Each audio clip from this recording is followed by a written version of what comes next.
Então, gente, eu iniciei aqui a gravação, tá? Vou começar aqui a nossa aula de hoje. Todo mundo está vendo? Aqui sim. Uhum. Então tá. Se alguém entrar aqui, vocês conseguem ver se quando alguém está tentando entrar na sala? Ou não aparece isso para vocês? Aqui eu acho que não. Mas Mas agora... se alguém quiser entrar, eu acho que vou mandar no grupo da sala, perguntar Tá. alguma coisa e a gente avisa aqui.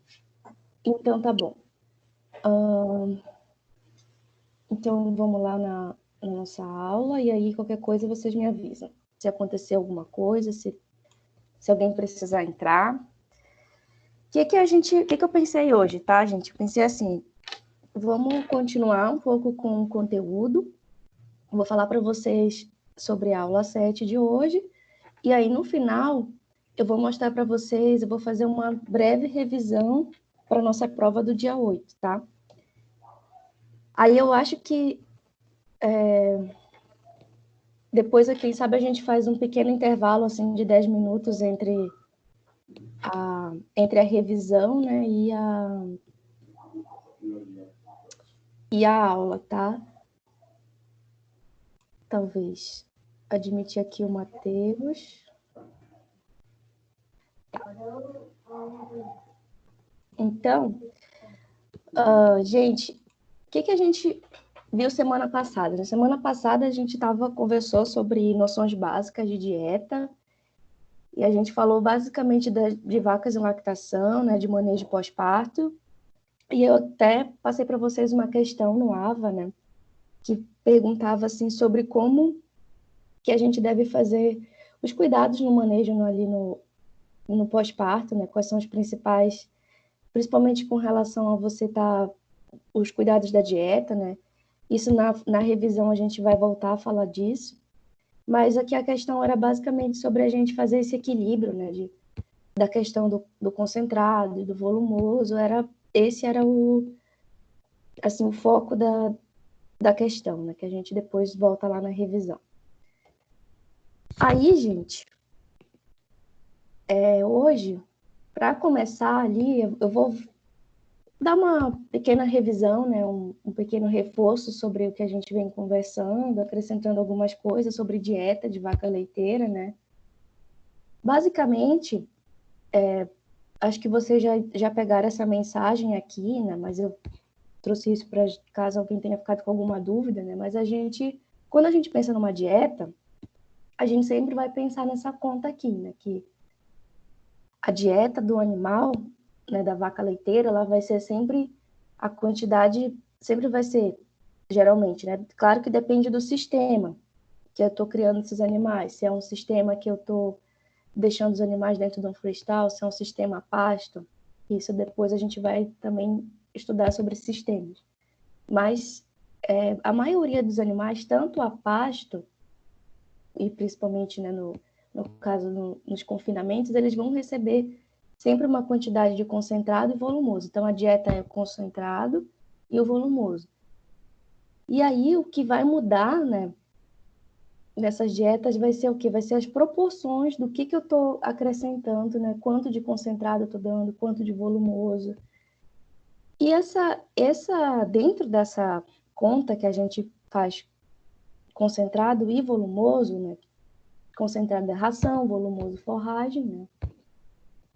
Mas o que a gente tem que ter em mente? Que dentro dessa conta ali, quando a gente soma concentrado e volumoso, a gente vai ter que estar fornecendo para esses animais uma quantidade de energia que ela é bem expressa nessa unidade que se chama NDT, que é nutrientes digestíveis totais.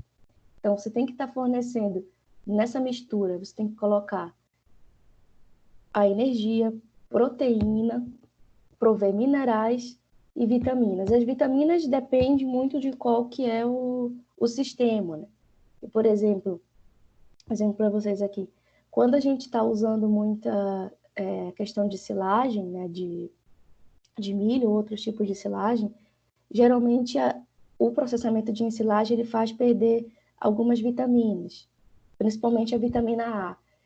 Então, se os animais estivessem a pasto, eles estariam, de certa forma, dependendo, claro, depende da pastagem, depende da composição, mas, em geral, quando a gente ensila alimentos, a gente perde um pouco a questão de vitaminas, né? Então, dependendo da situação, a gente tem que implementar. Aí, o que essa dieta, né? O que a dieta ela tem que fornecer, basicamente, para os animais? São duas premissas básicas, tá?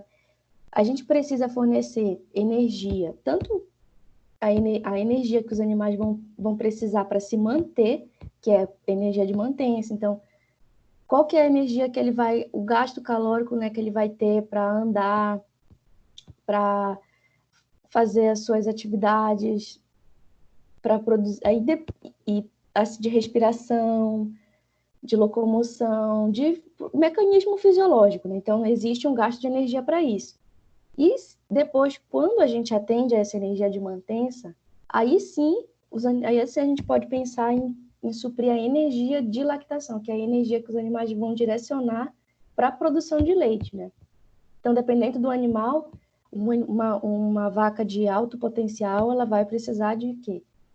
De mais energia de lactação. E essa energia de mantença, ela também, ela varia também de acordo com a categoria dos animais. Então, a gente sempre tem que pensar, por isso que a gente nunca esqueça, né, dos principais fatores que a gente precisa levar em conta na hora de formular uma dieta, que é saber o nível de produção de leite, saber entender qual que é a fase da lactação. Lembra que eu mostrei para vocês na última aula que a gente tem, depois do parto, né, ali os primeiros 60 dias, a gente vai ter um aumento muito acentuado, né, da produção de leite, a gente chega ali principalmente até os 90 dias no máximo, a gente encara ali o pico, né, da lactação, que é a máxima produção de leite, e depois aquela curva tende a estabilizar. Então, e isso também vai depender de qual que é o tamanho do animal, qual que é o peso dele, né, para a gente entender quanto que ele vai precisar de alimento. Outra coisa que tem que se levar em consideração é o que tem disponível na região. Então, basicamente, o que é a disponibilidade, né, do alimento, a gente precisa levar isso em consideração. Admitindo aqui mais pessoas. Vamos lá.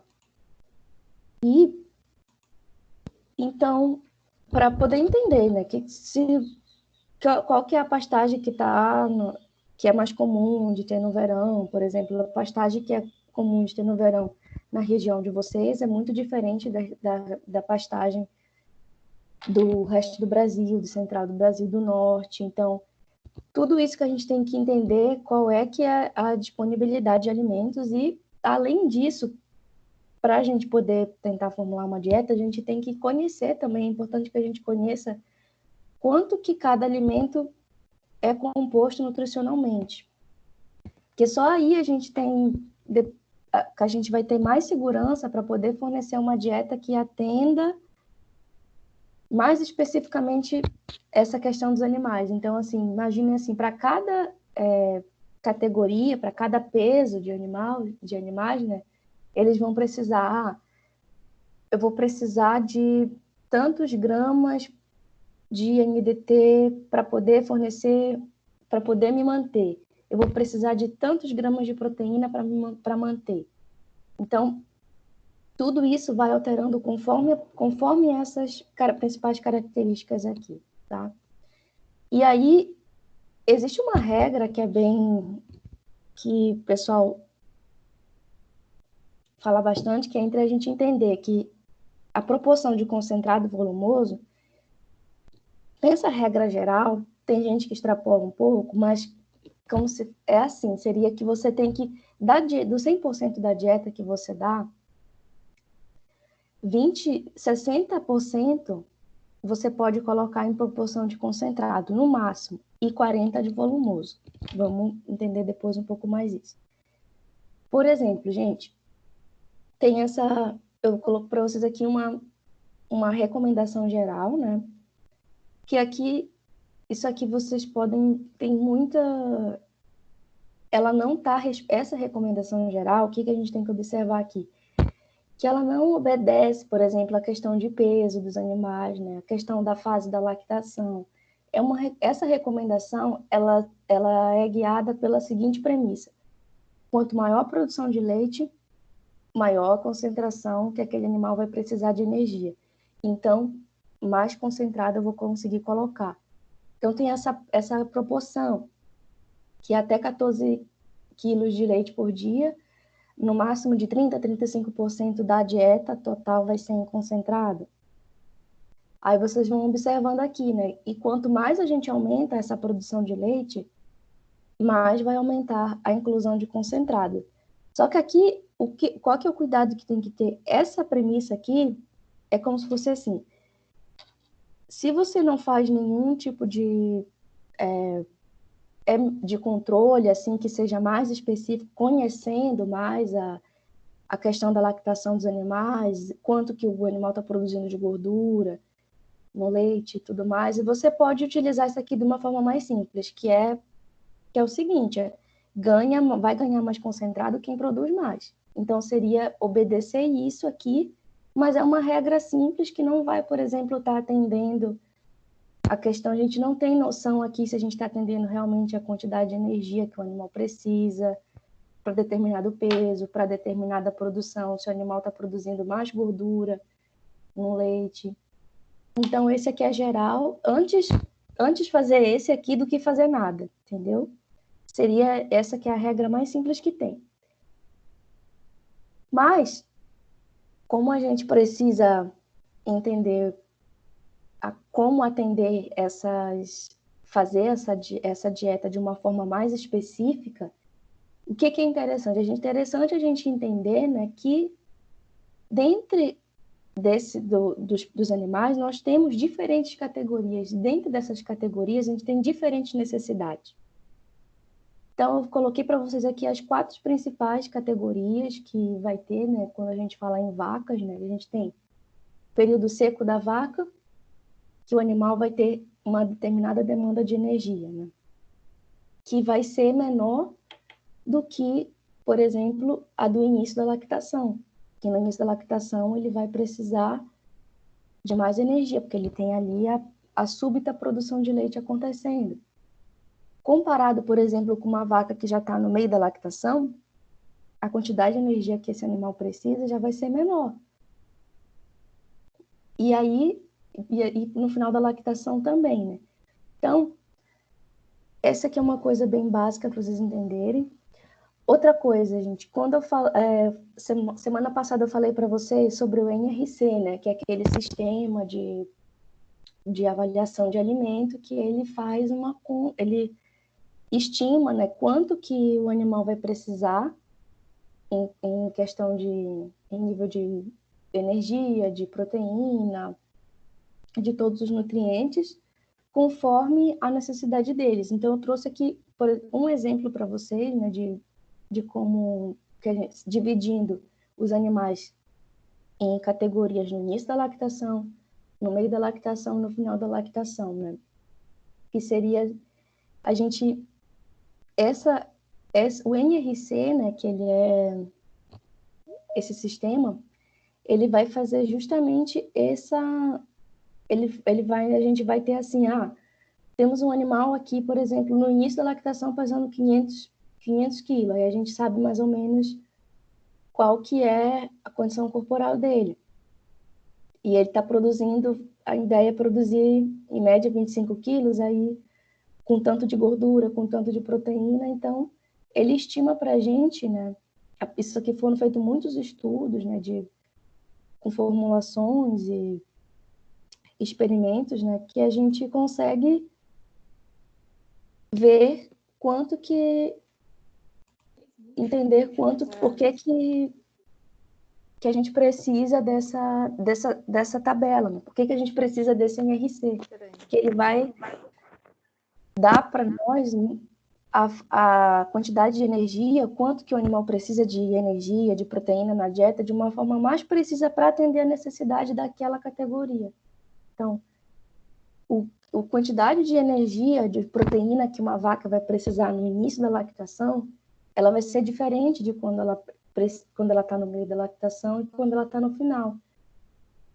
Então, essa que é a mensagem. Não se preocupem, né, em fazer assim, decorar isso aqui. Não é uma questão de decorar. Quero que vocês entendam da diferença da gente utilizar, do porquê que o NRC ele é a ferramenta mais utilizada pelos nutricionistas no Brasil, e o porquê que ele é tão utilizado, porque ele faz ele respeita essas diferenças para nós, né? Então a gente consegue, baseado nesse sistema, nessas informações, a gente consegue fazer uma dieta mais precisa. E aí, outra coisa que é alinhado, né, com você entender o quanto que um animal precisa, é você fazer saber a composição dos alimentos que você tem à disposição.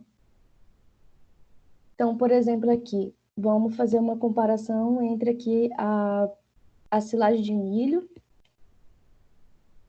e a cana-de-açúcar, tá? As que são, vamos dizer, são bem utilizadas, né? A silagem de milho, ela dá aqui para nós, ó, ela tem aqui uma quantidade de matéria seca de 33 e a cana-de-açúcar de 30. O que isso significa, né? Que de 33%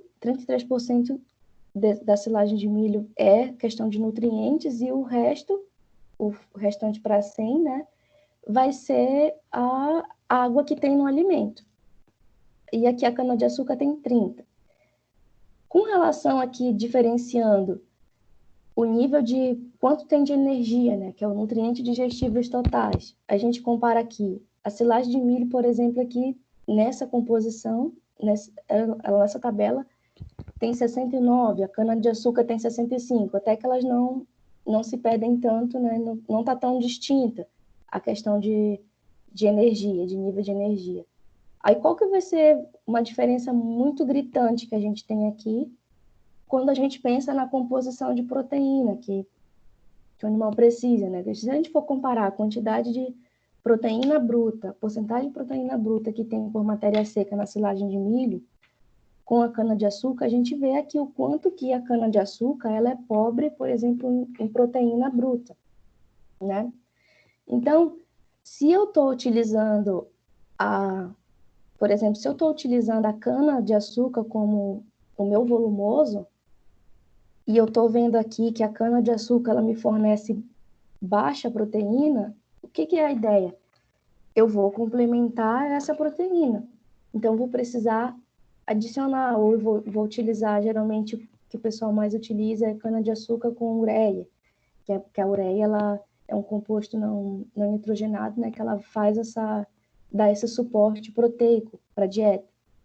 Então, ou você vai utilizar, observar, vai fazer utilizar uma ração com concentrado mais proteico. Então, por isso que a gente precisa conhecer a composição para poder entender como formular. Aí, gente, hoje, no material complementar de vocês, eu coloquei para vocês um vídeo de um professor que ele é lá do meu estado, que ele ensina exemplos práticos de como balancear a dieta, colocando uma vaca de tantos quilos, produzindo tantos litros de leite, aí ele faz a comparação, quanto que a gente precisa colocar e como que a gente balanceia. Quem quiser, não precisa, assim, quem não quiser seguir nessa área, né, sei que tem muita gente que não é o interesse de vocês, né, mas para quem quiser, tá lá esse material, ele é bem fácil de entender, assim. Tem um outro material lá sobre mais dicas práticas de formulação de dieta, tá? Que eu acho que vai valer mais a pena para quem realmente quer trabalhar nessa área, que é uma maneira fácil de entender. Ele dá exemplo prático de como balancear a ração. Se a gente fosse fazer aqui, a gente ia consumir muito tempo da nossa aula, né? Eu quero também passar outras coisas para vocês. Então, quem quiser saber mais, eu deixei lá no material complementar. E aí, entrando mais na aula de hoje, né? O que a gente vai falar sobre hoje? A gente vai falar de manejo nutricional e composição do leite bovino. Então, como que a gente usa, como que a dieta pode alterar a composição do leite? Vamos conversar hoje principalmente, né, sobre a influência na dieta com relação ao nível de gordura e proteína do leite, e entender também essa relação de porcentagem de gordura e porcentagem de proteína, e o quanto que também isso pode ser utilizado como um indicativo. Essa relação de porcentagem de gordura e proteína, ela também é utilizada como um preditor de saúde para os animais, que a gente vai ver mais lá para frente. Então, gente, primeiramente, que eu queria mostrar para vocês é o seguinte, gente. Vamos olhar aqui como é que é uma composição do leite básica, né? Então, assim, a gente tem... Observem, né, que o leite, ele é formado... Primeiro maior componente abundante é a água, né? Então, 87% é água, né, que a gente tem as vitaminas ali hidrossolúveis contendo, né, na água. Aí, o segundo mais abundante é a lactose. O terceiro, geralmente, é gordura. Aí, em seguida, a proteína. E depois vem uma quantidade pequena de minerais. E aí, dependendo da fase de lactação, do que a gente está fornecendo para os animais, a gente pode ter também presença de enzimas e hormônios, né? Mas o que a gente vai focar hoje aqui, né, é em relação à quantidade de gordura e proteína, né, porque a gente vai entender como que a dieta ela pode alterar esses percentuais aqui, né? Por exemplo, o mais natural é que a gente tenha essa quantidade de gordura, geralmente ela é superior à de proteína, né? Mas em algumas situações a gente pode ver que a de proteína pode ser superior à de gordura, e isso pode nos estar representando alguns sinais ali de saúde, que a gente vai ver mais para frente. O que a gente precisa saber aqui, né? Por exemplo, gente, lactose, né? Lactose, ela é o primeiro componente de maior quantidade no leite. E por que ela é o principal? Lembra que naquelas aulas que a gente conversou, que eu falei para vocês que a produção de leite em si, ela exige uma quantidade muito grande de glicose. E essa glicose que vai ser utilizada, ela vai ser utilizada através principalmente do propionato, né, que absorveu o alimento lá no rumen, gerou propionato. Esse propionato depois ele foi convertido para glicose e foi para a glândula mamária. Então, 70% vai para a glândula mamária. E grande parte dessa glicose que está sendo utilizada para lactação é para produzir aqui o açúcar do leite, né, que é a lactose. Então, ele é um disacarídeo, né, que ele não é encontrado em outros alimentos. E por que ele tem bastante quantidade, né? Outra coisa que a gente importante saber aqui, que ele está em bastante abundância também, porque ele faz o equilíbrio osmótico da solução do leite. Então, assim, quanto mais lactose a gente tem, o que a lactose vai fazer? Ela vai puxar a água. Então, ela que vai também regular para a gente o quanto de leite que o animal está produzindo, tá? E aí, vamos... Então, eu trouxe... Aqui embaixo tem aqui para vocês essa setinha que eu estou mostrando em nível de variação na composição do leite. O que varia menos e o que varia mais. Então, lactose é menos variável, assim, porque que ela tem essa função, né, principalmente de fazer esse equilíbrio osmótico, né, de puxar, de manter a produção de leite, né. Em segundo, a gente tem a proteína, que ela tem uma variação intermediária. Então, assim, não é tão simples você alterar aumentar o teor de proteína no leite. E o que é mais variável é a porcentagem de gordura. Então, essa aqui seria do menos variável para o mais variável. Então, vamos lá entender aqui, gente, um pouco sobre a porcentagem de proteína, né? Então, a proteína no leite, né? O que a gente tem que pensar? O que a gente tem que saber? A principal, a mais abundante, né, vai ser a proteína chamada caseína. Então, a gente vai ter diferentes tipos aqui, né? Elas vão estar em maior abundância, né? E ela principalmente, a principal função da caseína é porque ela nos dá muita relação, por exemplo, de rendimento de produtos lácteos, de leite, de queijo. Quanto mais caseína nós temos, né, maior a questão do rendimento de produtos como a gente tem as proteínas do soro, né, que é em 18%, e tem ainda as proteínas que são de fonte de nitrogênio não proteico, né, que estão em menor quantidade. Então, entendendo isso, né, como é que o que a gente tem que saber assim sobre porcentagem de proteína, né? Ele é o fator, ele é um fator, gente, que não é o mais, como é que eu posso dizer? Tá faltando as palavras aqui que eu vou falar. O que a gente pensa assim, tá, eu quero aumentar a proteína do leite, tá? Então, eu vou lá e aumento a minha proteína da dieta, porque eu quero aumentar a minha proteína do leite. Não é tão simples assim, tá? E não é tão direto, assim, quando eu vou aumentando a minha proteína do leite, aumentando a minha proteína na dieta, eu consigo aumentar a proteína do leite. Não é tão simples porque para você aumentar essa porcentagem de proteína de leite, você precisa entender uma coisa, que a proteína, ela é principalmente alterada, ela tem uma relação muito estreita com o teor de amido na dieta, que é o teor da energia, né?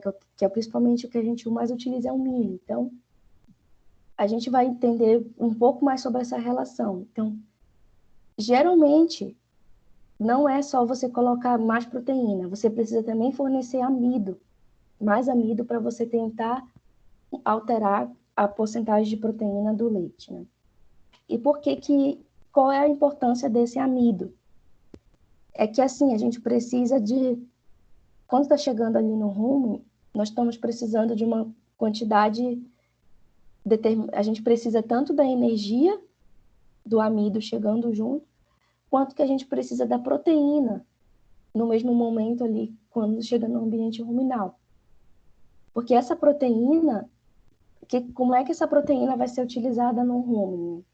Proteína bruta da dieta. Relembrando, proteína bruta da dieta, ela vai ser dividida, né?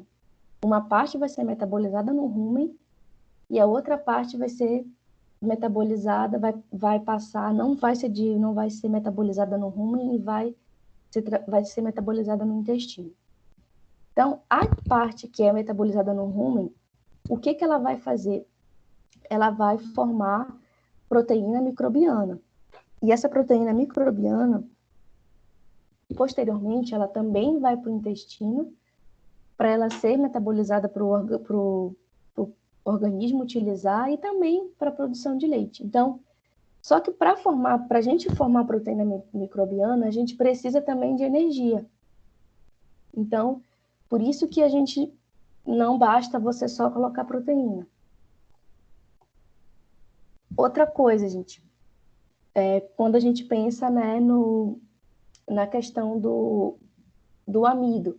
Então, eu garantindo a quantidade de amido dentro da dieta, eu consigo fazer com que, se eu coloco mais amido, eu vou conseguir que tenha mais energia e aí vai melhorar a eficiência da produção de proteína microbiana e, consequentemente, a gente vai conseguir uma boa proteína no leite.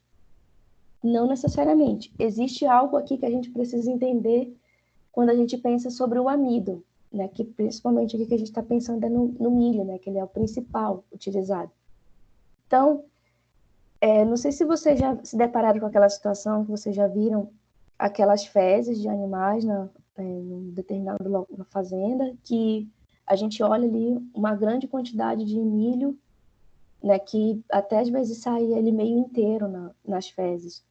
Então, tem uma foto aqui para vocês que tem, que às vezes a gente consegue observar isso, né? Uma perda, né? Que a gente chama de amido fecal, né? Indo para as fezes. Então, tipo, tá indo para as fezes porque o animal não está utilizando, né? Então, por que não está utilizando? Existe uma coisa que a gente tem que entender aqui, que entre você fornecer o amido, porque você está fornecendo a energia que o animal precisa e ele utilizar, nós temos, antes disso, antes do animal utilizar, a gente tem algumas barreiras. E essas barreiras, principalmente, é com relação à nossa qualidade do nosso milho. Então, quais que são essas barreiras, né? Para que esse alimento seja digerível? Né? O que influencia tanto na digestibilidade do milho? Por que às vezes a gente vê tanto milho nas fezes dos animais? Né? Então, trouxe aqui 3 principais motivos, né, do porquê que a gente encontra isso, né, que a gente tem que entender, e principalmente por que a gente não evita usar o milho inteiro, né, dentro da dieta dos animais, o grão, né. Principalmente, gente, porque ele tem, na estrutura do milho, quero que vocês olhem aqui para essa estrutura de fora, né, que a gente chama de pericarpo intacto. Né? Então, ele é uma estrutura rígida, então você tem que romper. Se você, imagina só, você fornece isso, aí dentro do ambiente ruminal, as bactérias vão ter que romper esse pericarpo intacto. Ela também tem essa dificuldade da área de superfície do milho, que as bactérias elas têm dificuldade de aderir, no caso dentro dessa superfície, então por isso que a gente geralmente moe, diminui, né, essa superfície, porque quando a gente moe, no caso, se a gente utiliza processamentos, a gente aumenta a área de superfície, então diminui as partículas e faz com que aumenta a área de adesão, não é a área de superfície. A gente vai aumentar aqui a adesão, né, quando a gente tem partículas menores, a gente facilita com que a população microbiana chegue ali e consiga fazer a sua degradação, né? E tem outra coisa, gente, que depois que o pericarpo é rompido, essa parte mais dura, né, e a gente diminui essa área superficial, mas a composição do amido em si, ela é envolta numa matriz proteica densa, então as bactérias ainda têm que entrar, ainda tem esse novo desafio. Então, por isso é que a gente geralmente faz uma opção, né, de processar o milho, né? E entendendo só, não se preocupe com essa de decorar isso aqui, né? Mas entendo assim. Vamos pensar no milho, na questão aqui da composição dele, né? Existe uma diferença aqui, gente, entre endosperma farináceo, né? Que é o que a gente tem dentro do milho em si, né?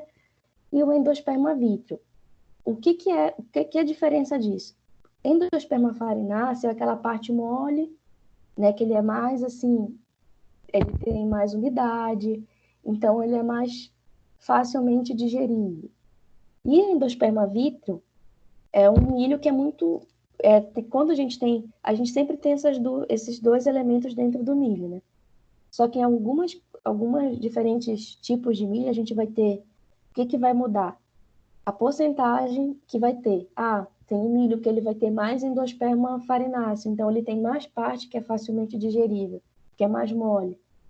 E um milho que tem muita quantidade de endosperma vítreo, a gente já vai ter ali uma dificuldade, né, maior em questão de digestibilidade.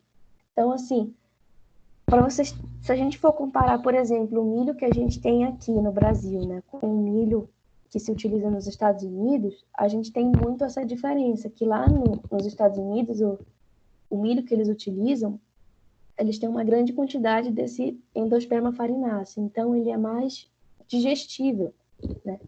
Enquanto que aqui no Brasil, o nosso ela tem essa característica de ser também chamado de milho flint, que ele é mais duro, né? Porque ele tem essa maior quantidade de endosperma vítreo. Então, vou só para vocês entenderem aqui, para explicar melhor, né? A gente tem, por exemplo, eu estou comparando aqui uma imagem, né? Comparando duas imagens. No primeiro, eu estou olhando a estrutura celular quando é um endosperma farináceo, né? Que ele é mais mole. Observem, assim, o quanto que você tem espaço entre uma célula e outra, né? Quando a gente compara esse endosperma farináceo. Então, o que acontece? Você tem uma certa umidade. Então, aqui é mais fácil da degradação acontecer, da população bacteriana vir e fazer a sua digestão. Enquanto que se a gente vê aqui, compara, por exemplo, com a célula da parte do endosperma vítreo, a gente tem vê que ele é uma coisa mais rígida, né? Então, ele precisa ser, ele é mais desafiador. Então, quanto maior, repetindo, né? O que muda aqui na digestibilidade do milho? É a gente ter, o que vai facilitar? É a gente ter uma grande proporção de endosperma farináceo, uma maior parte que é mais digerível. Mas no milho do Brasil, a gente tem essa dificuldade, que é a maior parte, ele é composto desse endosperma vítreo, que ele é mais desafiador para ser digerido mais facilmente. Então, por isso que aqui, e não só aqui, né, mas por isso que para nós, sobretudo, é muito importante que a gente processe esse milho. Então, a gente tem várias opções, né, de você processar o milho para romper com aquelas barreiras lá anteriormente que eu mostrei, para romper com o pericarpo, para fazer uma diminuição daquela matriz proteica que é densa, que dificulta a digestibilidade. Então, a gente tem, por exemplo, silagem de milho, ou então milho grão reidratado, que o pessoal reidrata o milho, né? Coloca mesmo água, em alguns procedimentos ele pode ser até cozido, né? Aí tem a silagem de grão úmido, que faz uma silagem um pouco mais cedo. Tem a questão de milho moído, tudo isso para fazer o quê? Para facilitar. Qual que é o objetivo da gente processar o milho? É facilitar a digestão. Basicamente é facilitar a digestão para a gente ter mais energia disponível para os animais. Porque não adianta nada a gente fornecer o milho, a gente está suprindo uma quantidade de amido, teoricamente está ok, está dentro da demanda que o animal precisa, só que a disponibilidade dele, a digestibilidade dele não está alcançável para os animais. Então, é por isso que a gente precisa fazer esse processamento, né? Dou aqui para vocês um exemplo, gente, de como que por exemplo, a importância da gente, quando se faz uma silagem de milho, de você esperar o tempo adequado, né, para você poder abrir o silo. Então, existe esse gráfico aqui, né, que são vários estudos mostrando quanto que a digestibilidade do milho, ela aumenta conforme à medida que a gente aumenta o tempo de ensilagem. Então, a gente vê aqui que pelo menos, assim, 60 dias, pelo menos a gente deveria esperar para poder abrir um milho, que é quando a gente, né, começa a ter, assim, um ganho maior de digestibilidade, né? Porque muitas vezes o que acontece, né? Mas a pessoa a gente faz a silagem de milho, só que aí, por falta de planejamento, tá faltando boia, e você vai ter que abrir aquele silo mais cedo, né? Antes isso do que deixar os animais passarem fome, né? Mas aqui que a gente entende é que a importância desse processamento da silagem de milho é justamente você promover que aquele milho ele seja mais ele aumente a sua digestibilidade, né? Da quantidade de amido que tem ali no milho. Que o milho tem, o grão de milho, né? A composição dele, 72% mais ou menos é amido, né? Então, e aí, voltando aqui para a gente fazer o link com a proteína, né? Quando o principal o principal componente que a gente vai fazer relação quando a gente tem proteína baixa, né, é a gente pensar na quantidade de amido. Então, porque o animal precisa daquela energia chegando ali para poder utilizar a proteína que ele tem. Então, assim, existe essa recomendação aqui que o valor ideal, né, para ter amido na dieta seria de 23 a 27% de amido na matéria seca, né? Sendo que quando a gente tem esse valor menor, a gente pode estar limitando a produção de leite, que se a gente tem menos que 23%, a gente pode estar, não tem tanta energia chegando. Em compensação, não vai produzir tanto leite, a gente pode ter um prejuízo ali de ter não vai ter, como não tem energia, a proteína microbiana, a síntese de proteína microbiana, ela não vai ser feita da forma que deveria ser feita, então isso vai ser diminuído, né? E aí, baseado nisso também, futuramente a gente tem, quando vai para o intestino, a gente vai ter menos proteína do leite sendo sintetizada ali, e pode ter também um aumento na ureia do leite. Por quê? Por que pode ter esse aumento na ureia do leite? É mais ou menos assim. Essa ureia vai tá chegando ali pela parte do rumen, né? A gente pensando aqui no ciclo da ureia que a gente pensa lá acontecendo no rumen, né? Quando a gente tem a proteína, e aquela proteína que vai ser degradada no rumen não tem a energia para ela sintetizar proteína microbiana, vai ter um excesso de amônia ali.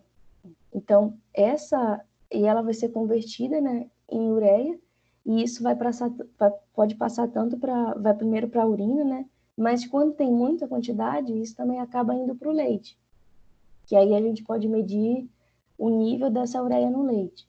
E se o nível de amido não tá baixo, se ele passa de 27, aí quando a gente tem um nível muito elevado de amido, né, acima de 27%, a gente já pode ter prejuízo tanto de queda de pH ruminal, porque aquele amido, se ele chega ali e ele tem um potencial de digestão muito rápido, né, ele vai fazer um aumento de ácidos no interior ruminal, e isso pode dar uma acidose subclínica e também, assim como a gente conversou na aula passada, no final da aula, né, na questão de dúvida, como que isso também, quanto que esse pH ruminal baixo, um quadro de acidose subclínica, que isso vai predispor à laminite, né? E, por consequência, a gente também pode ter ali um menor teor de gordura no leite. Então, gente, pensando aqui no metabolismo de proteína, por que só uma revisão do que a gente falou anteriormente? Talvez aqui fique mais simples de entender, né? A proteína degradável, a parte da proteína degradável, quando ela chega no rumen, né, que ela precisa de energia. Ela precisa de energia para formar a proteína microbiana. Beleza. Tem energia suficiente da digestibilidade do amido chegando. Eu formei minha proteína microbiana que eu preciso. E essa proteína microbiana ela vai para o intestino. Parte dela vai para o intestino. Chegando lá, junto com a proteína, a parte de proteína da dieta que não foi degradável, né? Vai acontecer o quê? A gente vai ter, a nível de intestino, né? A gente vai ter a digestão de proteína, o organismo vai utilizar a própria proteína microbiana dele para suprir os seus tecidos, para suprir a quantidade de proteína que ele precisa para se manter, para suprir suas atividades. E também parte dela juntamente com a proteína que não foi degradável no rumen, ela vai ser utilizada para a produção de proteína do leite, que aí a gente vai passar depois para a proteína do leite, né? Que vai ser formada aqui na glândula mamária, e a gente também tem as perdas em nível de fezes. Então, e quando a gente tem um excesso de proteína, né, isso vai ser muito visto quando a gente ter esse excesso de composto nitrogenado, né, em função de que o nível de amido ele está baixo. Então, se o nível de amido está baixo, não tem energia suficiente, a gente não vai ter uma quantidade de proteína sendo formada. Então, a gente tem um excesso de composto nitrogenado ali sendo formado. E esse excesso pode ir tanto vai para a urina, como também ele pode ir para o leite. Então, o que hoje em dia, né, uma ferramenta bastante utilizada para grandes rebanhos, né, é justamente medir quanto que é esse teor de nitrogênio ureico no leite, que ele vai nos dizer muito sobre a dieta. Né? Então, principalmente, o que é o valor ideal ali para isso? Né? A gente pensa assim, em 10 a 14 miligramas, tá? E o que ele vai dizer para nós? Né? Então, assim, principalmente quando eu tenho um excesso, quando ele ultrapassa 14, né? É porque a gente tem, ou pode ter, tá excretando demais, né? E isso tem ali um impacto negativo. E a gente tem que pensar que os componentes, né? A proteína, ela é um elemento caro na dieta, então a gente tem que evitar o desperdício. Então, essa ferramenta ela é boa para isso, né? Outra coisa é que quando a gente tem um excesso de proteína, isso já tem uma comprovação de que existe uma correlação negativa com a reprodução. Então, animais que têm um excesso de composto nitrogenado, ele tem uma perda em reprodução. Então, tem alguns fatores, assim, que são muito práticos, né, que eles podem também causar esse aumento do nível de nitrogênio ureico no leite. Então, exemplos. Por exemplo, silagem de milho nova, que tem menos de 3 meses de ensilagem, pode estar aumentando. Pastagem nova, menos e muito adubada. Um pré-secado muito úmido, com alto teor de proteína bruta. Inclusão excessiva de ureia no concentrado, ou então o fornecimento de grão de milho mais grosseiro, são tudo fatores, né, que podem levar esse aumento do nitrogênio ureico no leite. E aí, esse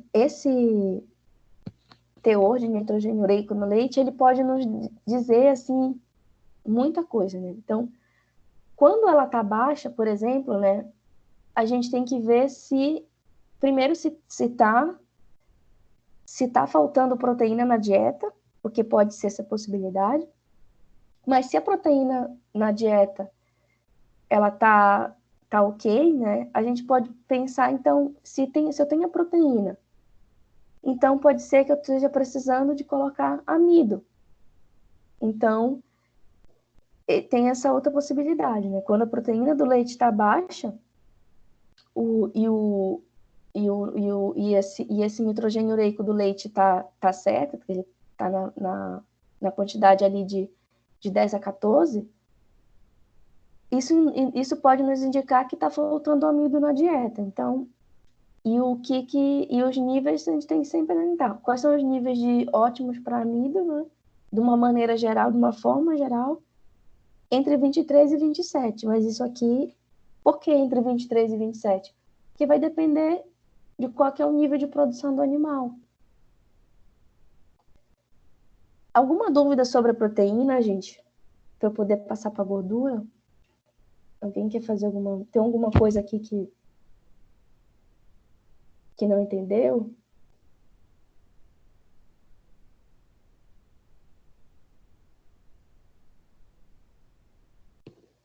Certo? Então eu vou Podem também perguntar no final. Deixa eu ver se alguém me perguntou alguma coisa aqui no chat. Tá. Então, vou indo aqui para a gente falar sobre a gordura agora, tá? Cadê? Então, gente, proteína, então, sempre pensar, ela tem a variação dela, né? Mas o que mais importante, o que mais se relaciona a nível quando a gente pensa em alteração de proteína, a gente tem que pensar que a quantidade de amido ela é o que mais se relaciona, né? Com o teor de proteína. E agora, gente, e o teor de proteína, gente, comparado com a gordura, ele não é tão simples de ser alterado, né? Porque hoje em dia é o seguinte, né? O pessoal, todo mundo quer estar no pain no gain, e fitness, e crossfit, e não sei o que lá, e batata doce, esses negócios aí. O que hoje a indústria tem essa...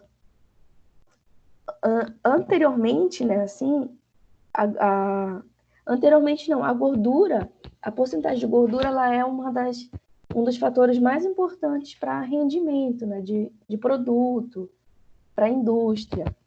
E também a maioria em muitos casos, né, não a maioria, não tem esse dado, mas o leite, né, ele pode ser pago tanto quanto ele é pago tanto pela quantidade, né, que ele é de produção, quanto pela porcentagem de sólidos, né, em muitos casos. Né, os produtores recebem bonificação. Aí, gente, a gordura, né, ela tem ela bonifica bastante, né, assim, tanto a gordura quanto a proteína.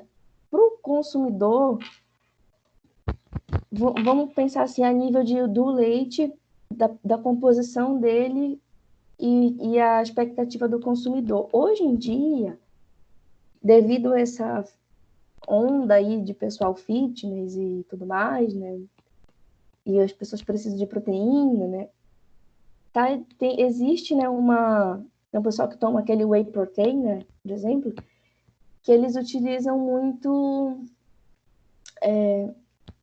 o que seria interessante para produzir um leite, determinado produto para essa categoria de consumidores, né? Que eles estão sempre preocupados com o nível de gordura, mas o nível de proteína eles gostariam de ser alto, né? Aí tem o pessoal que toma whey protein e tudo mais, né? E o que a gente tem que entender? Que você aumentar esse nível de proteína no produto, né, no leite, ele não é tão simples, né? Ele é assim, ele tem as suas variações e existe um limite, né? E tanto a gordura também, mas ele não é tão simples a gente aumentar cada vez mais o teor de proteína em virtude dessa preocupação que a sociedade tem com menos gordura e mais proteína. Mas no final a gente até não entendeu essa relação de gordura e proteína, né? O quanto que ela nos dá na prática, né? Então, proteína ela é menos possível de ser alterada e menos variável, né? Você consegue, mas não tanto. E já a gordura, ele é um fator, né, que você consegue alterar, né? No caso dos produtos, né, dos produtos lácteos, pensando na composição deles, ele é muito mais... Ele ainda tem a facilidade, né, que ele é bem alterado a nível de... dentro da indústria mesmo. Não precisa ser antes, lá na vaca, você está produzindo um leite, a preocupação do leite lá, você fazer um leite semi-desnatado, um desnatado, não é a preocupação de quem está lá na fazenda em si, né? É uma coisa mais na indústria que é feita. Mas a composição da gordura, ela varia mais, né? Ela tem mais coisas aqui para a gente conversar sobre esse componente. Então, porque ele é mais variável, gente, porque existe determinados fatores aí, inúmeros fatores que alteram, que que são fatores que vão alterar a questão de gordura no leite, né? Então, a gente pode citar número de ordenhas, né? Quanto maior o número de ordenhas, se a gente for comparar ordenhas, alguns sistemas que fazem 3 ordenhas por dia com 2 ordenhas, a gente vai observar que quem faz mais ordenha tende a ter um leite um pouco mais, com a questão de gordura vai ser um pouco menor. A questão das vacas, como que é o manejo no seu lote, porque da forma como o animal se alimenta, né, isso influencia demais na porcentagem de gordura. O rebanho, raça, a gente sabe que a raça Jersey, ela é uma raça que tem essa produção de proteína, né, e gordura mais acentuada, né. Em questão de, por exemplo, a composição da gordura, mais de aproximadamente 99%, né, da gordura são formadas, né, por triglicerídeos, né, que é a composição deles. E tem diferentes tipos desses triglicerídeos, né, que são ácidos graxos dentro da gordura do leite, né? Então, tem mais de 400 tipos, né? E a gente pode entender eles também que eles são agrupados em subcategorias. Então, gente, principais componentes do leite, né? Gordura, proteína, lactose. Gordura, quem vai variar mais. Tanto é que dentro do mesmo rebanho, gente, a gente pode ter uma variação aqui de 2,5% para 4,5% de gordura, né? E essa diferença aqui que é muito grande, por exemplo, entre vaca holandesa, né, e vaca Jersey. Então, a vaca Jersey sempre vai ter uma tendência maior de produção de gordura, né? Aí, entendendo, pessoal, um pouco sobre como que originou, né, a gordura do leite, né? Então, mais uma vez, não precisa decorar, não se preocupem de que a gente precisa entender minuciosamente todas as etapas dos processos. Não é essa a intenção aqui. A intenção aqui é que a gente tenha um conhecimento básico de como que o que a gente fornece na dieta, como que isso vai alterar lá a gordura do leite no final. Então, pensando aqui na dieta, assim, que a gente produz, que quando a gente está fornecendo carboidratos, né, que a gente está... O que esses carboidratos eles vão, por exemplo, gerar no ambiente ruminal? Esses carboidratos eles vão ser digeridos pela população bacteriana, né? E ele vai ser fermentado. Então, esse alimento chegou ali, foi fermentado. E aí, a gente começa a ver que quando a gente pensa no carboidrato chegando, um carboidrato sendo facilmente fermentado, né, ele vai gerar ali, né, proporções de determinadas... Vai gerar proporções de ácidos, né? Os ácidos, eles vão ser o quê? Eles vão ser a consequência da fermentação, né? Então, dentre os principais ácidos, a gente tem propionato, que não está aqui, né? E já vou falar por que ele não está aqui. Mas a gente tem propionato, acetato e butirato. Basicamente, quando a gente tem quando a gente tem uma alimentação que favorece o aumento de propionato, quando a gente tem muita ração, a gente vai ter uma diminuição da quantidade de acetato e butirato. Qual que é a função do acetato e do butirato para a gordura no leite? O acetato e o butirato, eles são os principais ácidos que vão futuramente gerar a gordura do leite. Então, ele vai ser o precursor da gordura no leite, assim como também o que a gente dá de lipídios na dieta, né, que a gente fornece, ele também vai ser precursor da gordura no leite. Então, parte da gordura, a gordura do leite, vamos enxergar assim, parte dela tem 3 maneiras, as 3 principais maneiras que a gente, da onde foi que surgiu aquela gordura do leite. Então, da quantidade de carboidratos que a gente forneceu na dieta, né? Principalmente, quais são os principais precursores? Vai ser acetato e butirato, o lipídio que estava na dieta, que foi que quando ele chegou no, no Uber, né? Ele vai ser utilizado para formar o ácido graxo a gordura do leite em si, né? E também a gente tem a outra fonte de gordura do leite, que vai ser quando a gente tem a mobilização de tecidos, né? Então, em um certo grau, essa mobilização de tecidos, ela geralmente ocorre, né? Claro, no início da lactação ocorre bem mais. Então, a gente tem essas três principais fontes da gordura no leite, né? Aí, gente, falando aqui um pouco mais sobre, para vocês, a maior quantidade, né, da gordura que tem no leite, né, ela é considerada uma gordura saturada, né, mais de 70% é saturada. E aí a gente tem os ácidos graxos não monoinsaturados, os poliinsaturados, e a gente tem ainda uma quantidade de gordura trans, né, que é uma pequena quantidade. Seria mais ou menos 3% é considerado de compostos que são trans. Então, só voltando aqui uma coisa para vocês, gente. Pensando aqui na questão de lipídios, gente. Quando esses lipídios chegam, os lipídios, quando eles são metabolizados, né, no rumen, tá? Parte deles, no rumen, essa gordura que ela chegou no rumen. Quando a gordura chega, que a gente está fornecendo uma quantidade de gordura que é considerada insaturada, né? Que é rica em gordura insaturada na dieta, o que o rumen vai fazer? O rumen, ele entende aquilo como um componente tóxico. E aí ele precisa fazer é uma questão de química. Não sei quem é que gosta de química, mas não se preocupem em decorar isso aqui, mas pensem só.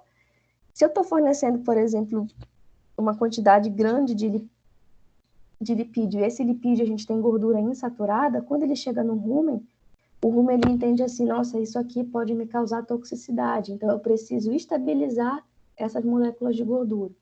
E aí ele começa a fazer um processo, que eu botei aqui no outro slide, que é biohidrogenação ruminal, que é basicamente diminuir a toxicidade dessas gorduras insaturadas que ali chegaram. Só que, o que acontece? Quando chega essa quantidade ali de gordura insaturada, né, que veio via dieta, e lá no rumen a gente fez essa biohidrogenação, em algumas circunstâncias, pode haver essa formação, pode haver a formação de compostos intermediários que são chamados de trans, né, que são chamados também de... Vocês podem pesquisar sobre isso depois, que é o CLA, né, que é uma quantidade de gordura que ela vem dessa... Ela é uma oriunda que é quando acontece a biohidrogenação, e essa quantidade de CLA, ela é tida assim como, por exemplo, gente, existem grupos, né, de pesquisa que estão estudando, né, em como que a gente pode fazer com que a gente tenha a formação desse CLA, desses ácidos graxos trans, porque já está sendo provado que determinados compostos existem ganhos na saúde. Por exemplo, até propriedades anticancerígenas estão sendo associadas com essa quantidade de ácidos graxos trans. Mas como vocês podem ver aqui numa composição, nível de composição do total de ácidos graxos que tem no leite, ele está numa porcentagem muito pequena, ele é de 3%. Então, assim, ele aconteceu, foi acidentalmente que se achou esse nível de gordura ali, e aí, começou a se ver que, caramba, esse ácido graxo aqui, ele tem até importância na questão da saúde humana. Aí, gente, quando a gente pensa assim, nossa, então o leite caiu a gordura no leite. Aí tem duas maneiras que a gente pode pensar, né? Primeiramente, o que se pensava, assim? Se pensava que, lembrando lá da dieta, né? Que quando a gente fornece carboidrato, né? Seja ele via do concentrado ou via do volumoso, ele vai gerar ali acetato e butirato. Esses são os principais ácidos graxos que vão gerar depois a gordura no leite. Aí primeiro se acreditava assim, então quer dizer que eles são, quando a gente tem pouca gordura no leite, eles são os principais responsáveis por limitar a proteína da gordura, a proteína, desculpa, por limitar a gordura do leite. E essa foi uma teoria que foi muito aceita durante muito tempo, até que o pessoal começou a entender mais sobre que, não é só isso, não é só a quantidade de acetato que eu tenho chegando lá na glândula mamária que vai determinar a minha gordura no leite também, se ela vai ser alta ou vai ser baixa. E aí que veio essa teoria da biohidrogenação. Então, não se preocupem, meu Deus, não entendi bulhufas do que é a teoria da biohidrogenação. Não tenham essa preocupação de decorar, mas entendam assim. Eu sei que essa parte aqui é um assunto mais complexo, mas exige um pouco mais de conhecimento de bioquímica, principalmente, né? Mas vamos simplificar aqui para a gente entender o básico, né?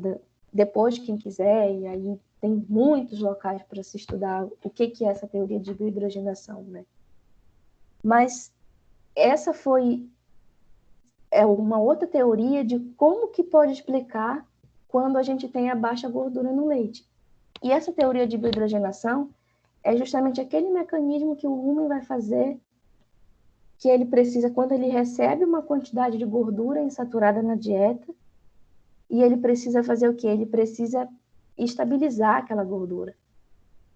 Então, a gente tem que pelo menos duas situações estar acontecendo para poder acontecer essa formação desses compostos trans na gordura do leite. A gente precisa estar, de certa forma, com o pH, diminuir o pH ruminal, e também tem que ter uma quantidade de gordura na dieta que venha de origem insaturada. Então, e isso aí vai fazer com que, se sim, hoje em dia, essa é a teoria mais aceita para se explicar o porquê que às vezes a gente tem uma queda na gordura do leite. Então, tem esses dois fatores. A gente tem tanto o fator de acetato ruminal, quanto a gente tem essa teoria da biohidrogenação, que ela acontece também em algumas situações. Aqui, gente, composição de ácido graxo do leite bovino, e entendendo aqui, né, menos 0,5, né, são as gorduras que vão ser provenientes dessa transição da biohidrogenação ruminal. Então, como eu falei, existem pesquisas sobre o leite no Uruguai, que tem uma marca lá que ela estava tentando colocar os animais em um tipo de pastagem específica para tentar favorecer um aumento desses compostos no leite, né? Porque esses compostos eles já estão sendo comprovados como um aditivo bom na saúde humana, né? Outra coisa, então, gente, aí vamos tirando a teoria da biohidrogenação ruminal, que eu sei que é um negócio mais complicadinho de entender, que vamos pensar nos outros fatores que também vão ser determinantes para que a nossa gordura do leite caia, né? Que elas lá são as explicações do porquê que a gordura do leite pode cair. Agora vamos na prática, o que acontece, né? O que acontece na prática que pode fazer com que a gordura caia. Então, um conceito que a gente já vem trabalhando nas outras aulas, né? Que é a fibra efetiva, né? que é a quantidade do quê? Que a gente vai precisar de uma determinada quantidade de fibra na dieta para poder fazer manter, né, o tamponamento assim do rumen, porque a gente pensa só, a fibra precisa estar lá porque ela estimula a ruminação e o ambiente que estimula a ruminação, né, ele é um ambiente que quando tu tem mais ruminação, tu tem mais saliva chegando, e com a saliva tu tem mais agentes tamponantes.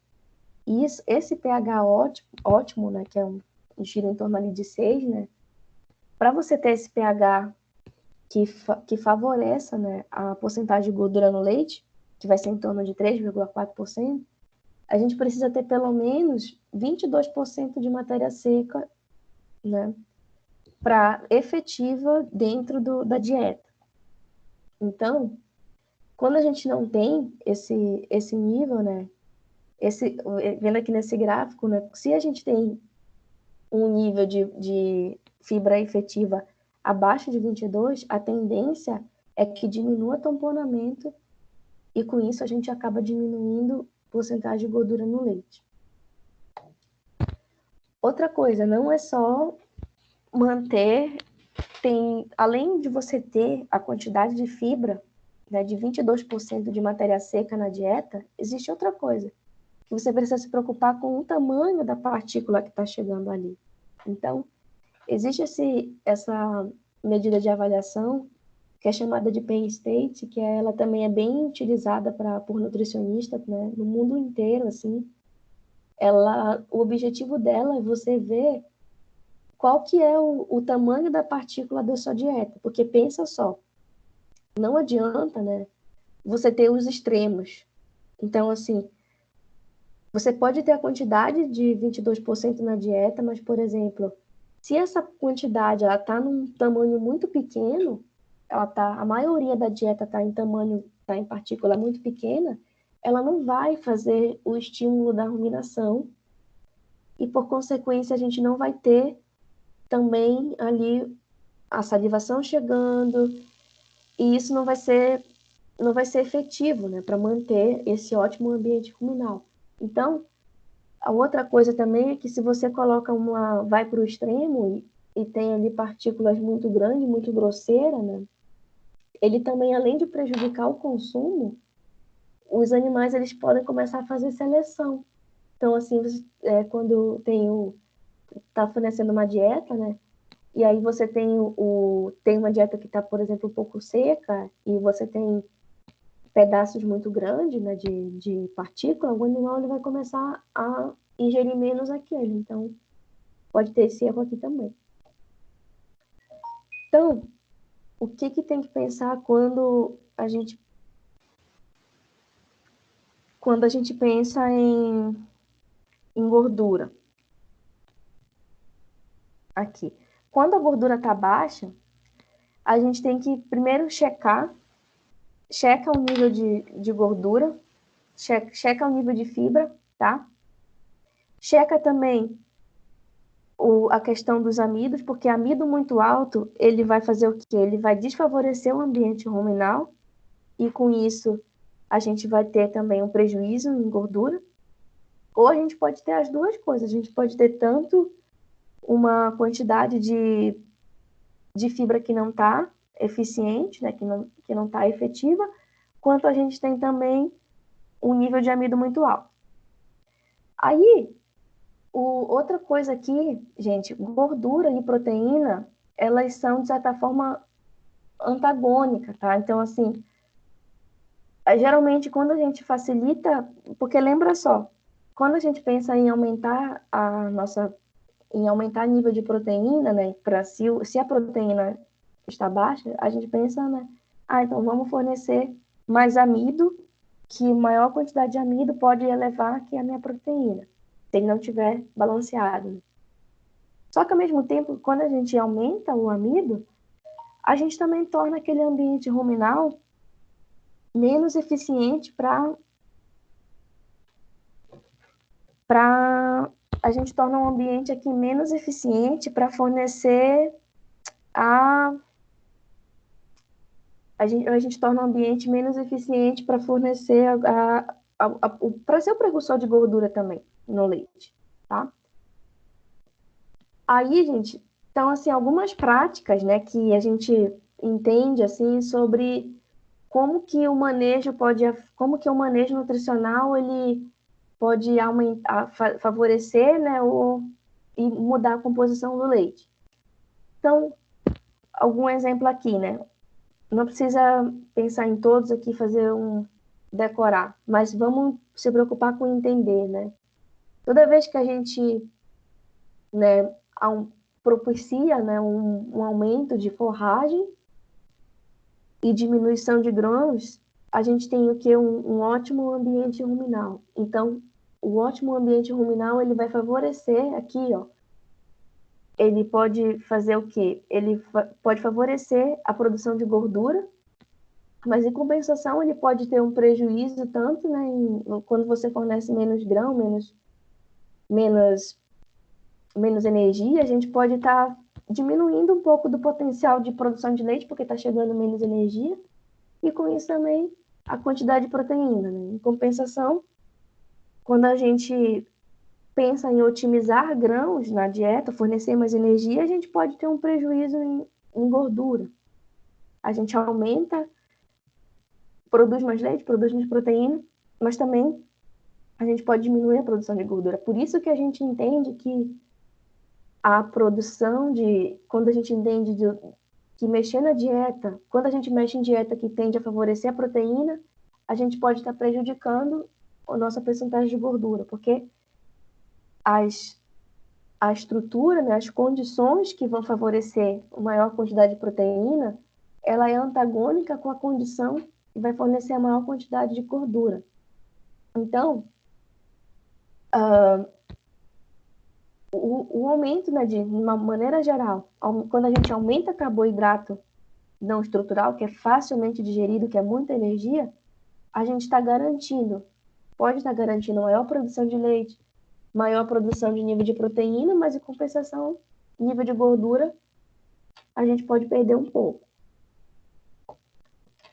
Mas informações assim, né, sobre o manejo de dieta, né?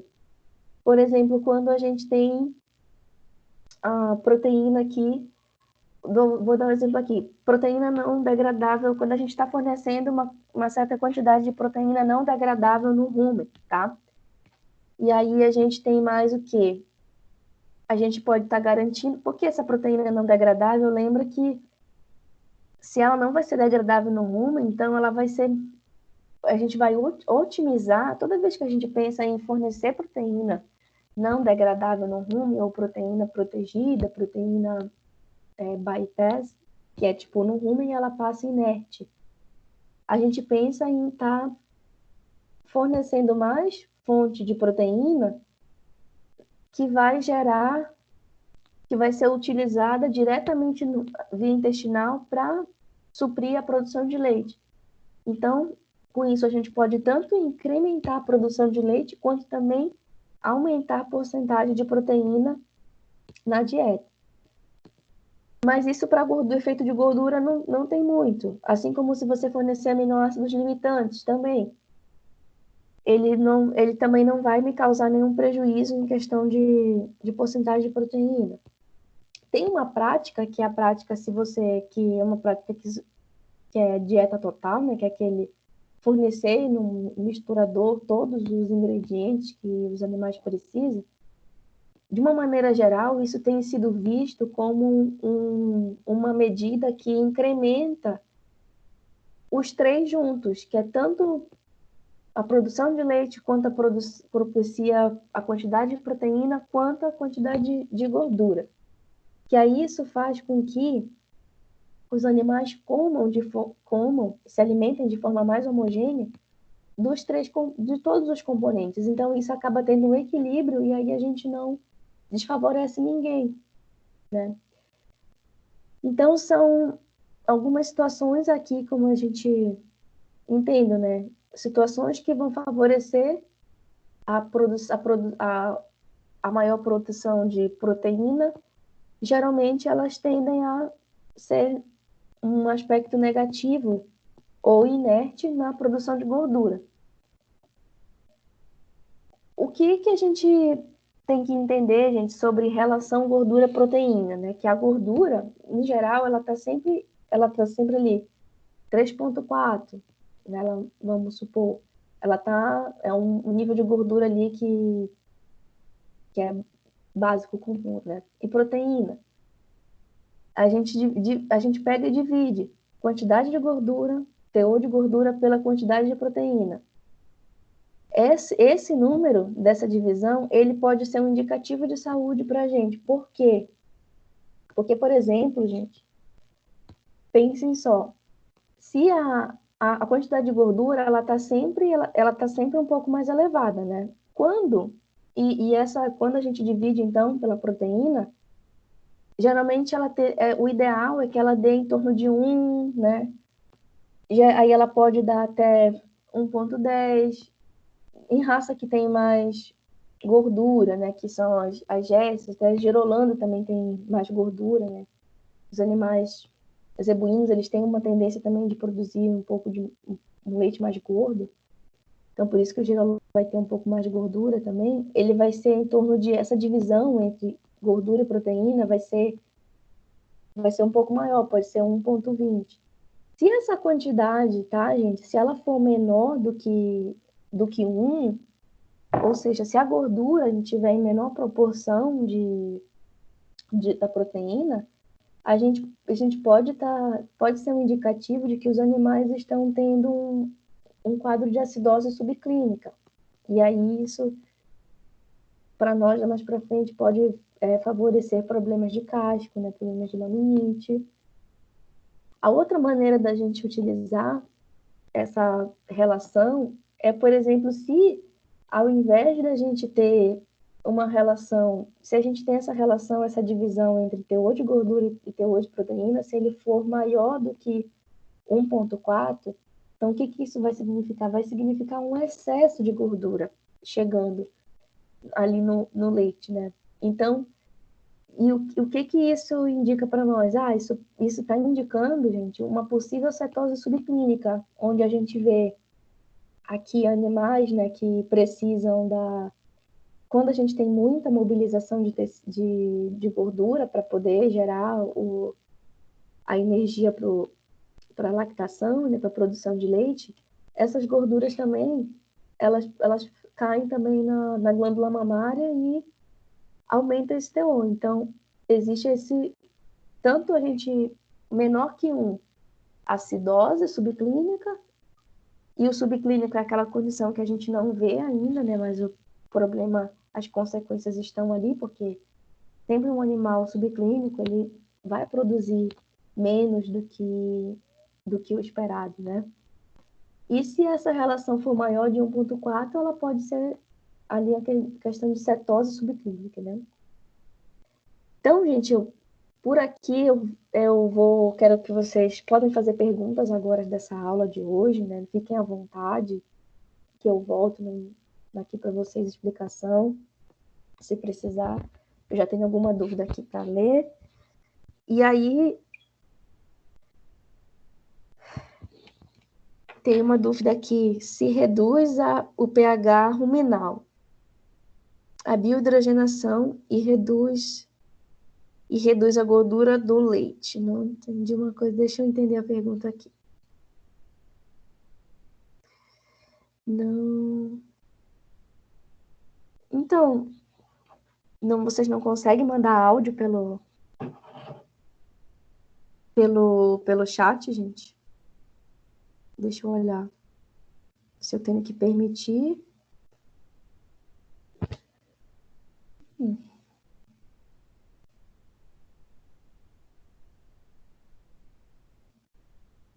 Quando baixa, sobre a biohidrogenação. Quando baixa o pH, aumenta a biohidrogenação? Se aumenta,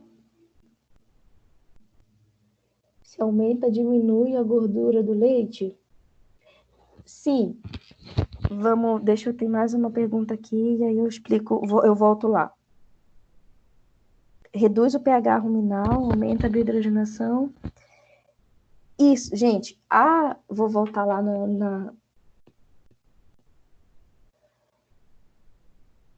Tá. Eu vou primeiro falar aqui da biohidrogenação novamente, tá? E depois eu volto ali para esse cálculo da gordura e proteína, que aí eu explico para vocês. Faço um exemplo para vocês, tá?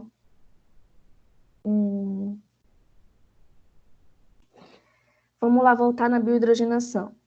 Eu sei que essa biohidrogenação também, ela exige bastante energia para a gente entender ali. Não é uma coisa tão simples, né? Gente, como é que a gente pode enxergar aqui a biohidrogenação, tá? A biohidrogenação ruminal, ela é um processo que ele é natural acontecer, ele vai acontecer, de certa forma, ele está sempre acontecendo no ambiente ruminal. Por que essa biohidrogenação é feita? Porque quando a gente recebe da dieta lipídios, né? E esses lipídios, eles vêm em forma, né?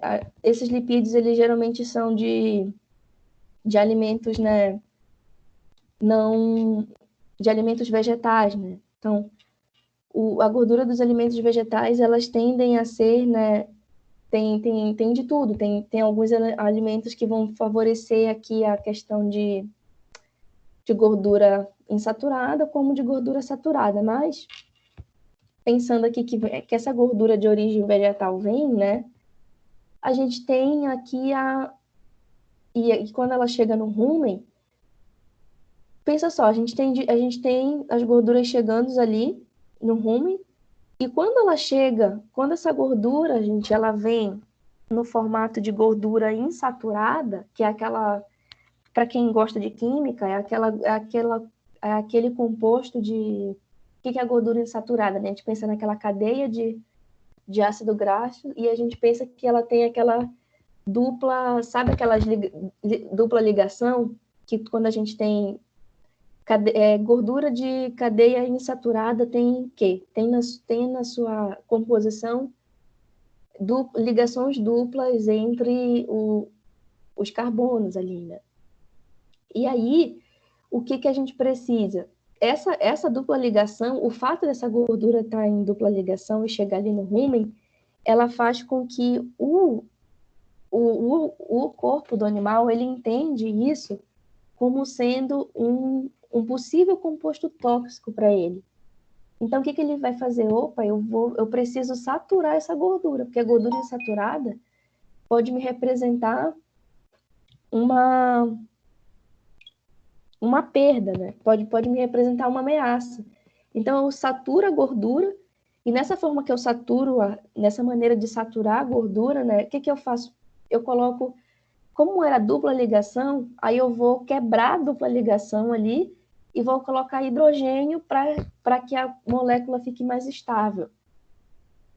Aí, por isso que é a teoria da biohidrogenação ruminal, porque o que o rumen está fazendo? Ele está tornando aquele composto que era instável para ele, o objetivo dele é fazer com que aquele composto seja mais estável, por isso ele quebra a dupla ligação e coloca hidrogênio. Assim a gente tem saturação na gordura. Só que o que acontece? Quando a gente tem o que vai ajudar a ter, por que essa explicação de que a biohidrogenação ruminal ela está relacionada com a depressão da gordura do leite? Porque essa situação é como se fosse assim, antigamente, né, quando estava tentando, o pessoal tentando entender por que a gente coloca, vamos por exemplo, eu quero mais gordura, eu quero ter uma quantidade de gordura no leite alta. Eu quero um leite gordo. Então eu vou aumentar a gordura da dieta dos animais. Então era aquele pensamento muito sem entender o como que isso agia dentro do rumen, né? O quanto que os micro-organismos ruminais, eles interagem. Aí o pessoal começou a ver, por exemplo, que não, mas olha só, quando eu aumento a gordura na dieta, ao contrário do que eu esperava que ela fosse me aumentar a gordura no leite, ela está me causando um efeito contrário, ela está diminuindo. A gente está tendo depressão da gordura do leite. E aí, opa, então por que isso está acontecendo, né?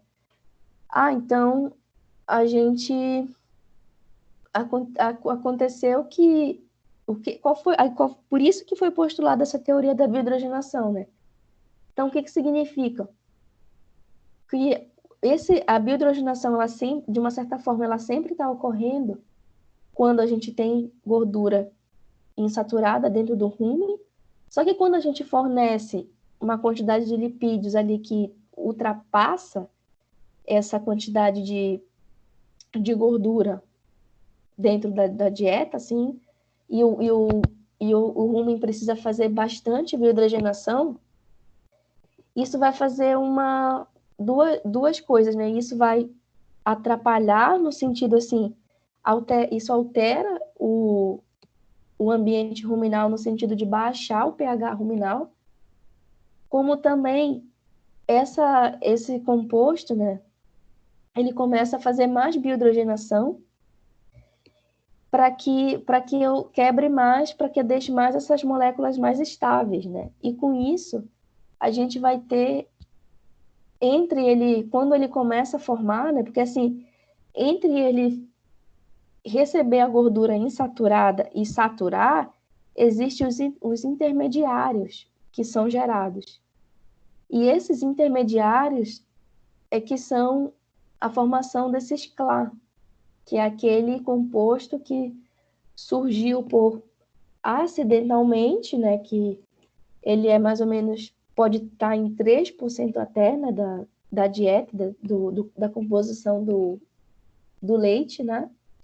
E ele vai estar ali, e ele gerou porque ele é um composto intermediário, né, sobre a biohidrogenação. Então, que ele é um resultado da biohidrogenação. Então, essa teoria, ela ajudou a compreender o porquê que a depressão, por que pode acontecer a queda de gordura no leite. Porque quando eu dou muita gordura, eu esperava um aumento, que também que aquela dieta me fornecesse um aumento da gordura do leite, mas pelo contrário, ela está deprimindo. Então, a teoria da biohidrogenação, ela é muito para explicar esse tipo de raciocínio, né? E aí, a formação de CLA, então, para a gente ter, a biohidrogenação acontece normalmente, né? Mas quando a gente tem uma quantidade grande de gordura insaturada na dieta e queda de pH ruminal junto, né? Gerada pelo esse aumento de gordura, aí a gente vai ter essa formação de CLA. Então, assim, para a gente ter biohidrogenação acontece normal, porém, para formar CLA, a gente precisa ter duas situações ocorrendo, que é o excesso de lipídios ali, insaturados, né? Combinado com a situação de diminuição do pH ruminal. Eu não sei se deu para entender, mas ela seria uma postulação de resposta, por exemplo, principalmente essa pergunta do porquê que quando eu aumento a gordura na dieta, por que quando eu aumento a gordura na dieta, não necessariamente eu aumento a gordura no leite em si?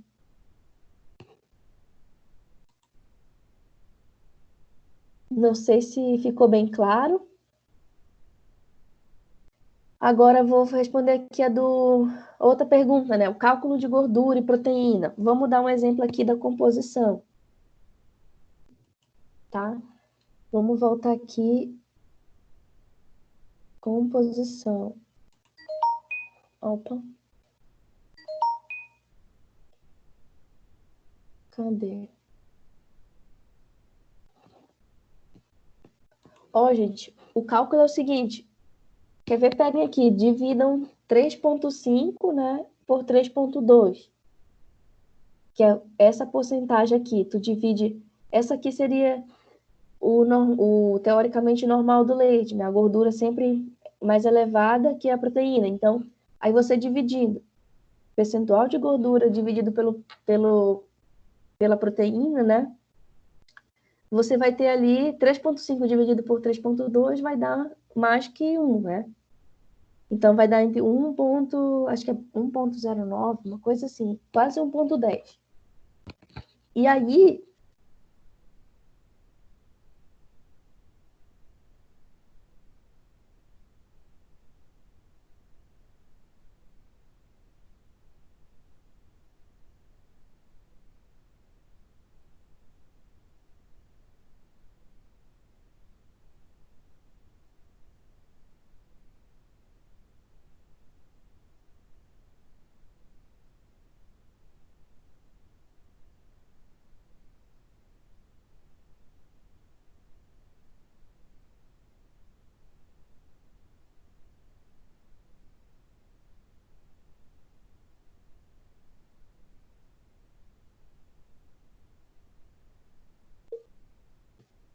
gente, ficou mudo para vocês aqui? Não sei o que aconteceu. Voltou, gente? Tá. Deu certo aqui? Aham, tá. Então, olha só. Eu vou voltar aqui. Não sei se deu para ver que eu mostrei lá a tabela de composição do leite. Então, olha só.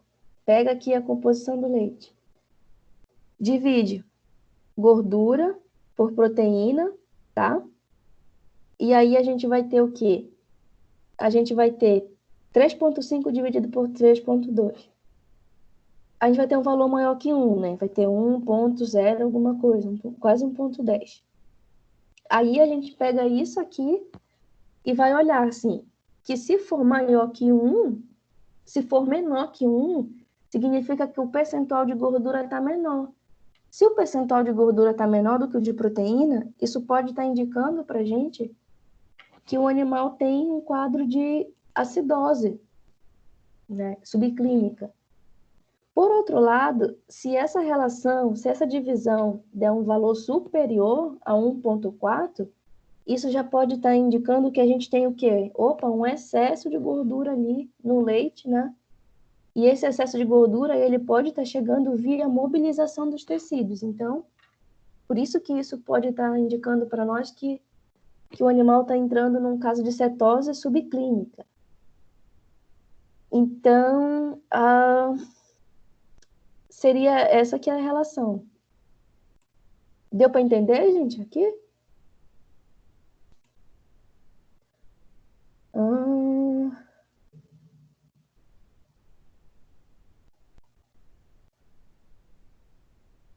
Gente, há mais alguma dúvida sobre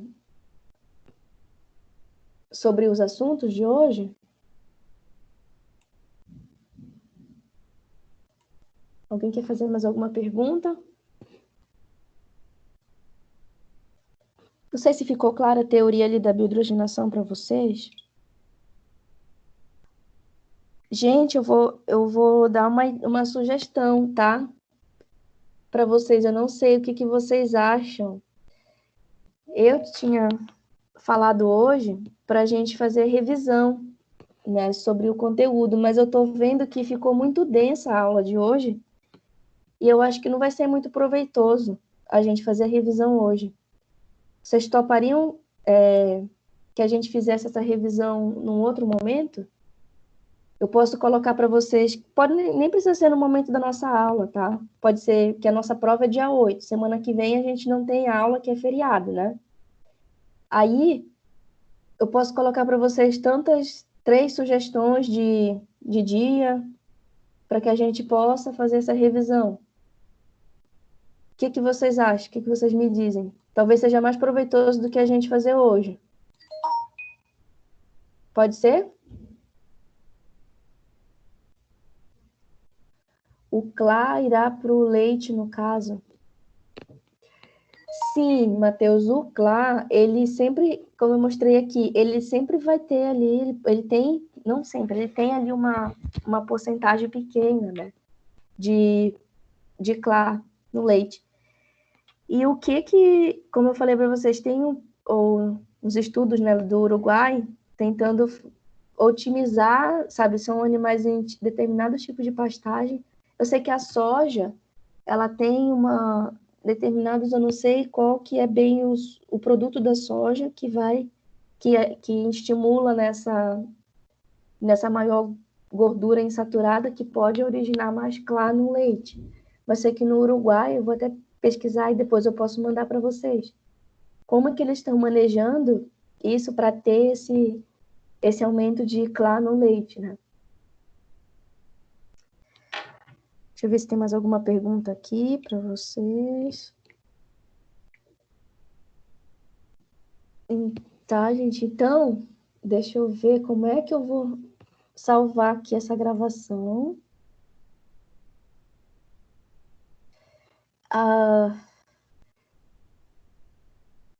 Já que não tem mais dúvida de hoje, gente, eu vou encerrar aqui a gravação, tá? E aí a gente, eu forneço para vocês, ó, gente. Eu vou disponibilizar para vocês os slides no Ava, assim, tá? E aí a gente vai marcar um dia para essa revisão, tá bom? Eu marco para vocês, ó, gente, eu tenho essas disponibilidades de horário, e aí vocês decidem. Ah, na terça, à noite, sei lá, na quarta, vamos pensar aqui.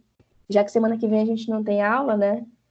Eu penso ali nos horários e falo e mostro para vocês, porque eu acho que hoje não vai ser bom a gente revisar o conteúdo. Sei que hoje foi um pouco mais pesado essas aulas, né? E depois eu vou disponibilizar para vocês tanto o vídeo, né?